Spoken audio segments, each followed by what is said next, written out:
printers were the ones who were hunted down if they printed the forbidden text.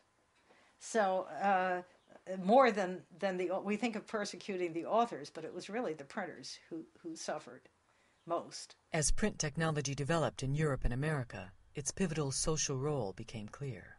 Printing becomes associated with rebellion and emancipation. There's the governor of Virginia, Governor Berkeley, who wrote to his overseers in England in the 17th century saying, "Thank God we have no printing in Virginia, and we shall never have it as long as I'm governor." This was a reaction to the English Civil War and the pamphlet wars, and they were called paper bullets in that period. The basic idea of censorship in 18th century France is the concept of privilege or private law.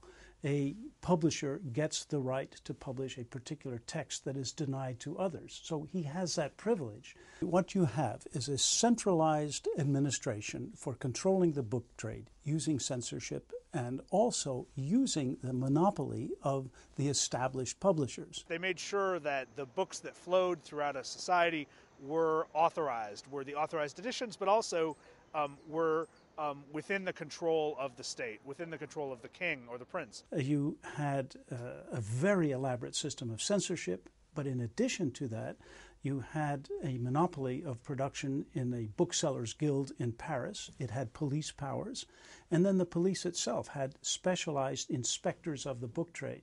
So you put all of that together, and the state was very powerful in its attempt to control the printed word. But not only was this apparatus incapable of preventing the spread of revolutionary thought, its very existence inspired the creation of new, parallel, pirate systems of distribution. What is clear is that during the 18th century, the printed word as a force is just expanding everywhere. You've got publishing houses, printing presses that surround France in what I call a fertile crescent.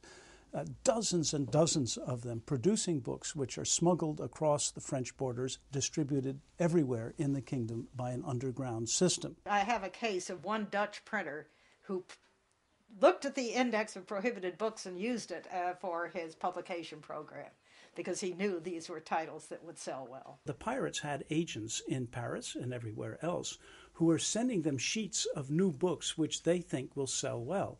The pirates are systematically doing, I use the word, it's an anachronism, market research. They do it, I've seen it in hundreds and literally thousands of letters. They are sounding the market. They want to know what demand is. And so the reaction on the part of the publishers at the center is, of course, extremely hostile. And I've read a lot of their letters. They're full of expressions like buccaneer and private and people without shame or morality, etc. In actual fact, many of these pirates were good bourgeois in Lausanne or Geneva or Amsterdam, and they thought that they were just doing business. After all, there was no international copyright law, and they were satisfying demand. There were printers that were almost holes in the wall or down in the... If they were printing subversive material, they could sort of hide their presses very quickly. People used to put them on rafts and float down to another town if they were in trouble with the authorities. It was very movable. In effect, you've got two systems at war with one another, and it's the system of production outside France that is crucial for the Enlightenment. Not only did this new media system spread the Enlightenment, but I won't use the word prepared the way for the revolution. It so indicted the old regime that this power, public opinion, became crucial in the collapse of the government in 1787, 1788. In Paris, the Bastille had been a prison for pirates. But in the years before the revolution, the authorities gave up trying to imprison pirates. The flow of ideas and information was too strong to be stemmed.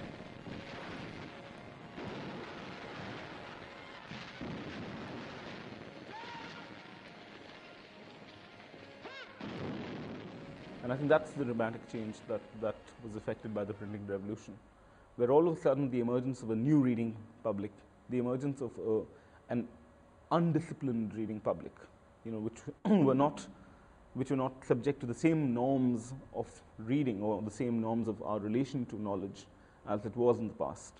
This is a dramatic shift. The fundamental urge to copy has nothing to do with technology. It's about how culture is created. But technology, of course, changes what we can copy, how quickly we can copy, and how we can share it. What happens when a copying mechanism is invented?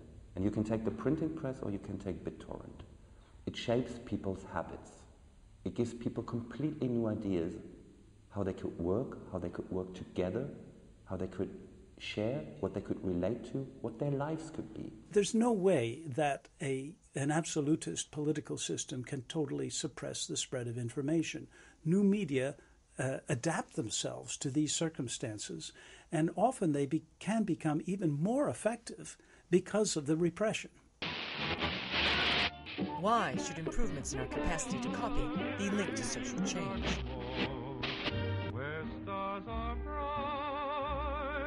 Because communicating, so fundamental to what we do in the world, is itself an act of copying.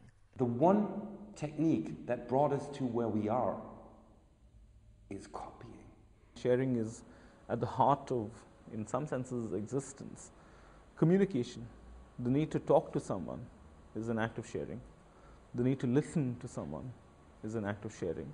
Why do we share culture? Why do we share language? Because we imitate each other. This is how we learn to speak. This is how a baby learns. This is how new things come into society and spread through society.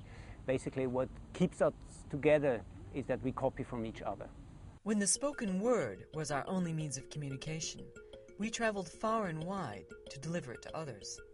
Later, as we began to communicate in written form, armies of scribes multiplied our ideas. Our urge to communicate is so strong that we have always pushed the tools available to us to the limit, then gone beyond them, creating new technologies that reproduce our ideas on previously unimaginable scales.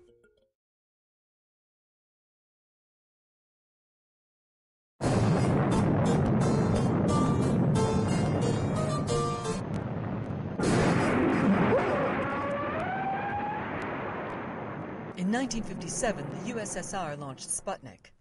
In response, the American government authorized massive blue sky spending on science and technology, overseen by a new Advanced Research Projects Agency.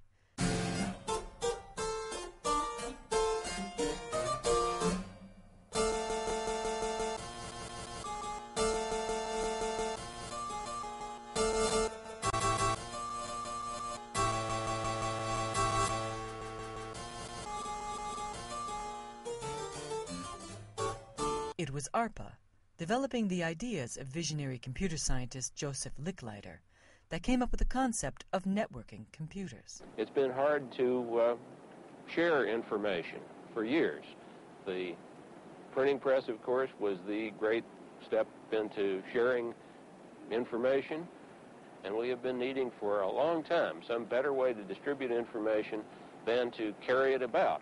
The print on paper form is embarrassing because in order to distribute it, you've got to move the paper around, and lots of paper gets to be bulky and heavy and expensive to move about. The ARPANET was designed to allow scientists to share computer resources in order to improve innovation.